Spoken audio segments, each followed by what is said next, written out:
Assalamualaikum warahmatullahi wabarakatuh. Sebelumnya, perkenalkan, nama saya Andita Prameswari dengan NPM 22411215 dari kelas manajemen 22DX. Pada kesempatan ini, saya akan membahas mengenai lembaga keuangan bank dan non-bank pada mata kuliah pasar dan lembaga keuangan.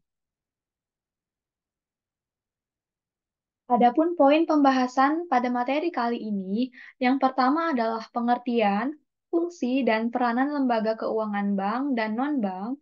Yang kedua adalah jenis-jenis lembaga keuangan bank dan non-bank. Yang ketiga adalah sejarah dan perkembangan lembaga keuangan bank dan non-bank di Indonesia. Yang terakhir adalah pengenalan sistem keuangan di Indonesia.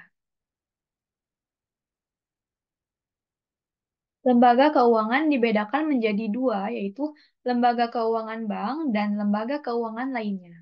Adapun lembaga keuangan bank dibagi menjadi tiga, yaitu lembaga bank sentral, bank umum, bank perkreditan rakyat.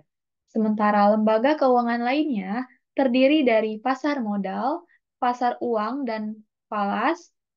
Selanjutnya adalah koperasi simpan pinjam, pegadaian, dan juga leasing. Kemudian dibagi menjadi empat kategori, yaitu asuransi, ajak piutang, modal ventura, dan dana pensiun.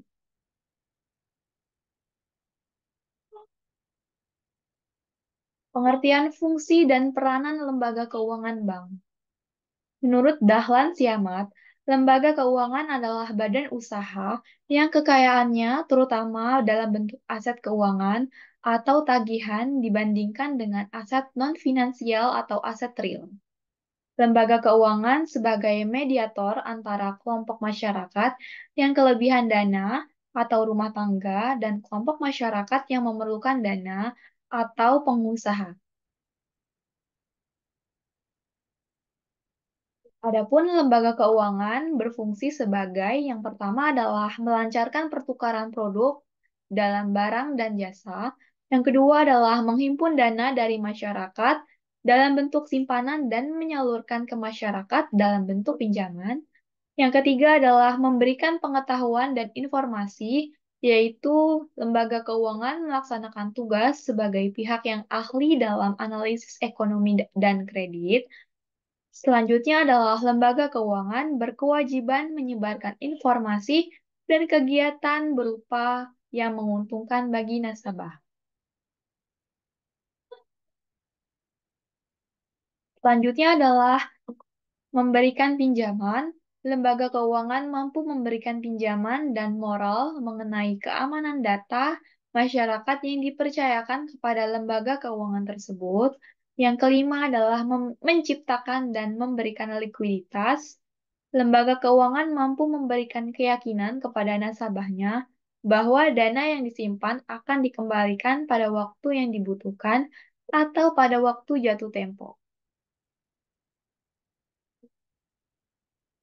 Adapun peranan lembaga keuangan bank, yaitu yang pertama adalah berkaitan dengan peranan lembaga keuangan dalam mekanisme pembayaran antara pelaku ekonomi sebagai akibat transaksi yang mereka lakukan, atau transmission rules, misalnya adalah mencetak uang rupiah, ataupun juga menerbitkan cek. Yang kedua adalah berkaitan dengan pemberian fasilitas mengenai aliran dana dari pihak yang berkelebihan dana ke pihak yang membutuhkan dana atau intermediation rule. Misalnya, sebagai berperan sebagai broker, pialang atau dealer dalam berbagai aktiva. Selanjutnya ada menyalurkan dana dari pemilik dana ke peminjam yang tak terbatas dan tak dikenal oleh pemilik dana dengan biaya transaksi yang relatif lebih rendah. Yang ketiga adalah lembaga keuangan dapat mengurangi kemungkinan risiko yang akan ditanggung pemilik dana atau penabung.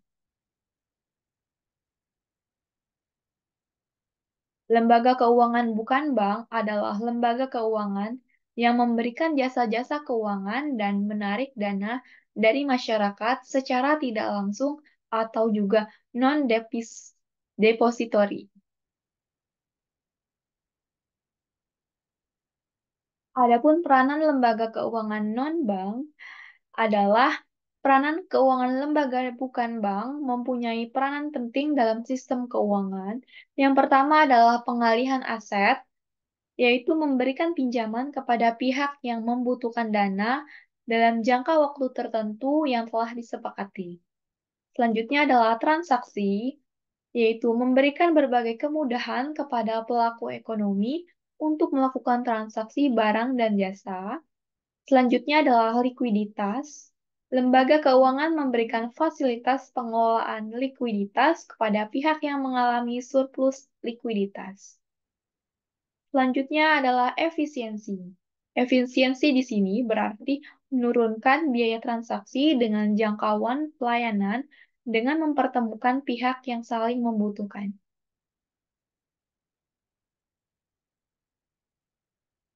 Bank dan lembaga keuangan bukan bank mempunyai peran yang penting dalam sistem keuangan.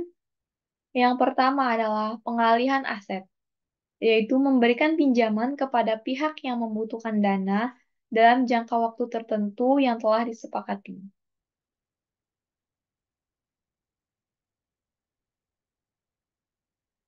Adapun peranan lembaga keuangan non-bank yang seperti dilihat, yaitu kegiatan ada menghimpun dana. Perbedaannya adalah kalau bank secara langsung berupa simpanan dana, masyarakat berupa tabungan giro, deposito, dan secara tidak langsung dari masyarakat berupa kertas berharga, dan bisa juga penyertaan pinjaman dari lembaga lain.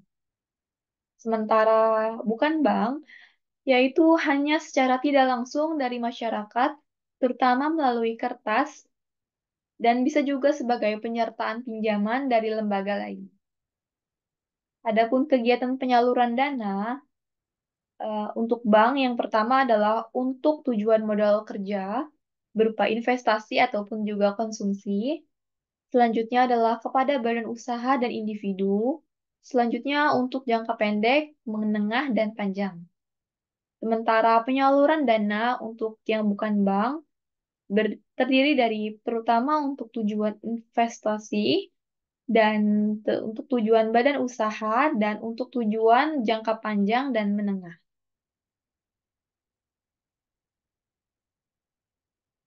Adapun jenis-jenis lembaga keuangan bank dan non-bank dapat berupa yang pertama adalah lembaga pembiayaan ataupun juga perusahaan sewa guna usaha, perusahaan modal ventura, jasa, ajak piutang, perusahaan pembiayaan konsumen, perusahaan kartu kredit, atau perusahaan dagang surat berharga. Yang kedua adalah usaha perasuransian, yang ketiga adalah dana pensiun, keempat pegadaian, yang kelima adalah pasar modal.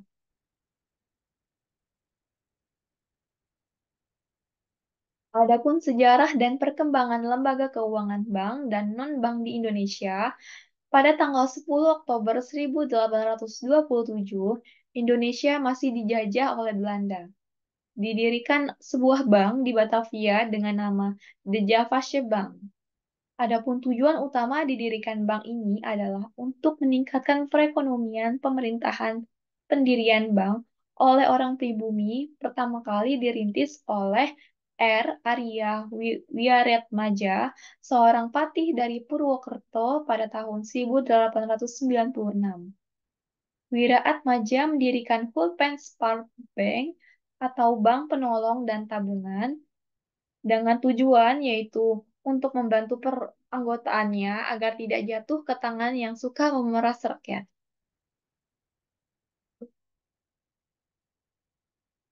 Adapun pengenalan sistem keuangan di Indonesia, yang pertama terdiri dari sistem keuangan pada dasarnya adalah tatanan dalam perekonomian suatu negara yang memiliki peran terutama dalam menyediakan fasilitas jasa-jasa di bidang keuangan oleh lembaga-lembaga keuangan penunjang lainnya seperti pasar uang dan pasar modal. Sistem keuangan di Indonesia pada prinsipnya dapat dibedakan dalam dua jenis, yaitu jenis perbankan dan sistem lembaga keuangan bukan bank. Lembaga keuangan ini dapat menerima simpanan dari masyarakat maka juga disebut depository financial institutions yang terdiri dari bank umum dan bank perkreditan rakyat. Sedangkan lembaga keuangan bukan bank adalah lembaga keuangan selain dari bank yang dalam kegiatan usahanya tidak diperkenankan menghimpun dana secara langsung dari masyarakat dalam bentuk pinjaman.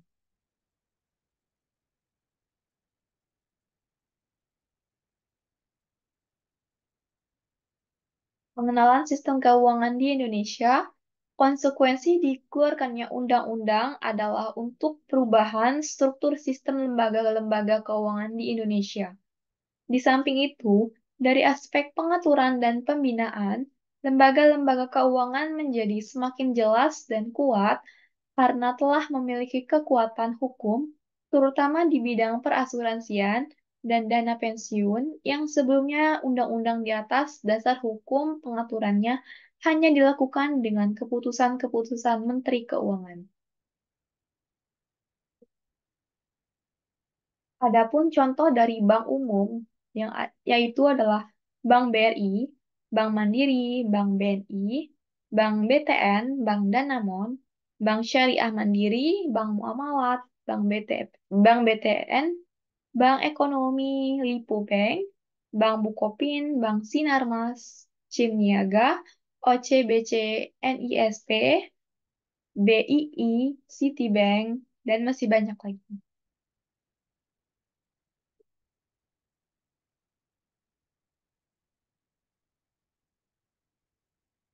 Dan presentasi saya, terima kasih. Wassalamualaikum warahmatullahi wabarakatuh.